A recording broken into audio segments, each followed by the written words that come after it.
दिगंबरा श्रीपाद वल्लभ दिगंबरा अवधूत चिंतन श्री गुरुदेव दत्त. नमस्कार. तुम्हा सर्वांचे श्री स्वामी भक्ती या चॅनलमध्ये स्वागत.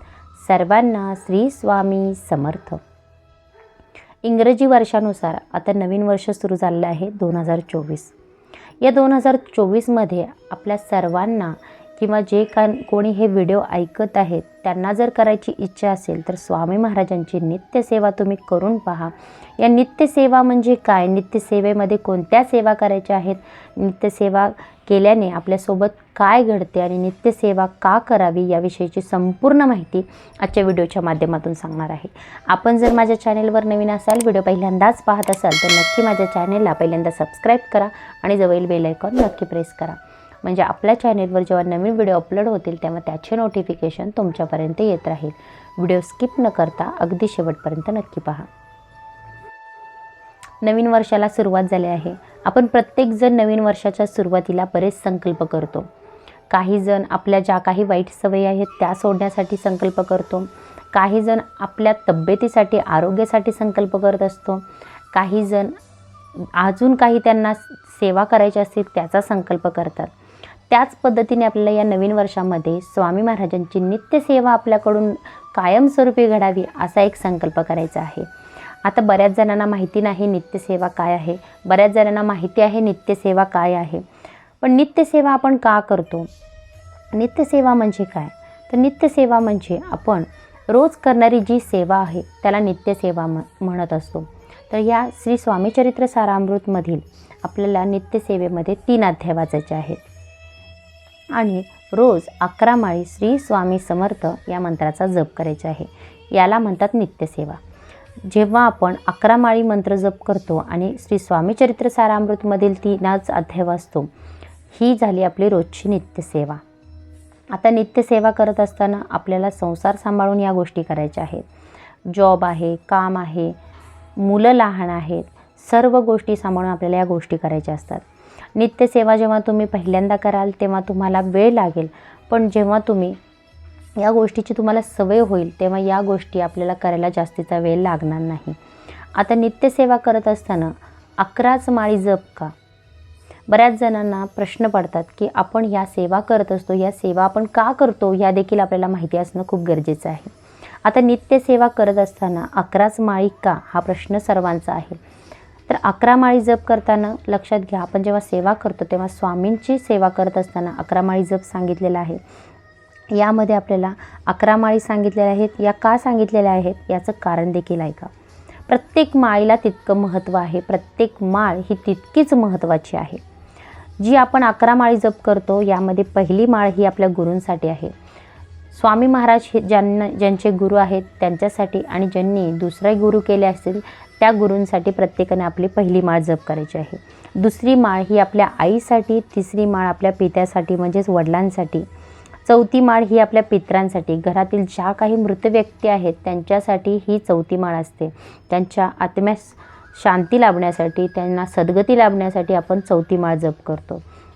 त्यानंतर आपण ज्या 5वी माळ जप करतो त्या 5व्या माळीपासून 10 माळीपर्यंत या आपल्या विषयांसाठी आहेत. आता विषय कोणते? तर काम, क्रोध, लोभ, मोह, मद, मत्सर हे जे काही आपल्या शरीरामध्ये विषय आहेत या विषयांसाठी ज्या काही आपण माळी जप करतो तर ह्या त्या विषयांसाठी आहेत. आणि जी 11वी माळ आहे, जी सर्वात शेवटची माळ आहे, हे आपण आपल्या स्वतःसाठी करत असतो. म्हणून आपल्याला जेव्हा पहिल्या माळेपासून 11व्या माळेपर्यंत पोचायचं असेल तर सर्वप्रथम आपण पहिली माळ जप करायला सुरुवात करा. आपण 11 माळीपर्यंत आपोआप याल. बऱ्याच जणांना वाटतं 11 माळी जप करायचा म्हणजे बराच वेळ लागतो. एक लक्षात घ्या, एक माळ तुम्ही स्वामींसमोर बसून करा, दिवसभर नामस्मरण करा, काही हरकत नाही. दिवसभरामध्ये 11 माळेपेक्षा तुमचा जप जास्त होईल याची गॅरंटी मी देते. आता त्यानंतर आपण श्री स्वामीचरित्र सारामृतमधील क्रमशः 3 अध्यायांचे वाचन करतो. श्री स्वामीचरित्र सारामृतमध्ये एकूण 21 अध्याय आहेत. रोज 3-3 अध्यायांचे आपल्याला वाचन करायचे असते. जेव्हा 21 अध्याय पूर्ण होतील तेव्हा पुन्हा दुसऱ्या दिवशी 1, 2, 3 अशा पद्धतीने आपण क्रमशः 3 अध्यायांचे वाचन करतो. आता श्री स्वामीचरित्र सारामृतमधील क्रमशः 3च अध्यायांचे का वाचन करायचे आहेत? रोज 3च अध्याय का वाचायचे आहेत?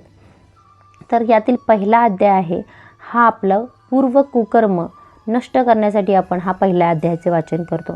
आपल्याकडून काही वाईट गोष्ट घडली असेल किंवा आपले कर्मामध्ये आपण कुठेतरी चुकलेला असतो, तर हे नष्ट होण्यासाठी आपण पहिला अध्याय वाचतो. दुसरा अध्याय हा आपल्या भूतकाळातील गोष्टी आपण विसरून वर्तमान काळ आपले चांगले कर्म घडावे यासाठी वाचतो. म्हणजे पहा, आपण वर्तमान काळामध्ये भूतकाळाचा विचार फार करून आपलं वर्तमान देखील खूप खराब करून घेतो. वर्तमानामध्ये देखील त्याचा परिणाम होत असतो. तर या गोष्टी विसरून आपल्या भूतकाळामधील ज्या काही गोष्टी आपल्यासोबत घडल्या आहेत त्या विसरून आपण पुन्हा नव्याने चांगल्या कर्मासाठी उभा राहायचं आहे. चांगले कर्म आपल्याकडून घडण्यासाठी आपण दुसऱ्या अध्यायाचे वाचन करतो. तिसरा अध्याय सर्वात महत्त्वाचा म्हणजे तिसरा अध्याय पहा, आपण जेव्हा तिसरा अध्याय वाचतो हा आपल्या भविष्यासाठी वाचत असतो. तुमच्यापासून माझ्यापर्यंत प्रत्येकाला आपल्या भविष्याची काळजी असते. आपण रोजच हा विचार करतो की माझं कसं होणार भविष्यामध्ये. आपल्या घरामधील प्रत्येकाचं असतं की आपलं कसं होणार किंवा भविष्यामध्ये काय होणार आहे आपल्यासोबत. तर भविष्य आपलं चांगलं आणि उज्ज्वल राहण्यासाठी आपण तिसरा अध्याय वाचतो. अशा पद्धतीने आपण श्री स्वामी चरित्र सारामृतमधील 3 अध्याय आणि रोज श्री स्वामी समर्थ असा 11 माळी जप करत असतो. ही जी आहे ही आपली रोजची नित्यसेवा आहे.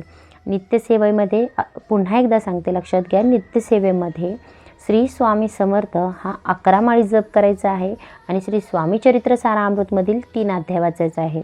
अशा पद्धतीने आपल्याला रोज ही नित्यसेवा करायची आहे. या नवीन वर्षामध्ये आपण सर्वजणच संकल्प करूया की आपल्याकडून नित्यसेवा ही कायम आपल्याकडून घडो आणि या नित्यसेवेमुळे आपल्याला एक स्वामी समर्थांचे एक संरक्षण कवच राहतं. स्वामी आपल्यासोबत सदैव राहतात. या जेव्हा सेवा आपण करतो तेव्हा या सेवा आपण करूनच घराबाहेर पडायचं आहे. तुम्ही 1 माळ जरी जप करून घराबाहेर पडला तरी काही हरकत नाही. दिवसभर तुम्ही नामस्मरण करा. पण शक्य ज्यांना आहे त्यांनी 11 माळी जप देवघरासमोर बसून करायला काहीच हरकत नाही आणि श्री स्वामी चरित्र सारामृतमधील 3 अध्याय वाचायला हरकत नाही. ज्यांना खूपच काम आहे, त्यांना वेळ नाही, त्यांनी बसल्या ठिकाणी फक्त आपलं चप्पल बाजूला सरकवा, हातपाय स्वच्छ धुवा आणि बसल्या ठिकाणी तुम्ही नित्यसेवा करू शकता. नित्यसेवा केल्याने आपल्याला स्वामींचे एक संरक्षण कवच आपल्या सभोवती आपल्या भोवती कायम राहतं. स्वामी तुमच्या सर्वांच्या सर्व चांगल्या इच्छा पूर्ण करोत ही स्वामींचरणी प्रार्थना. व्हिडिओ आवडला असल्यास नक्कीच व्हिडिओला लाईक करा, चॅनेलला सबस्क्राईब करा आणि कमेंट नक्की करा. श्री स्वामी समर्थ.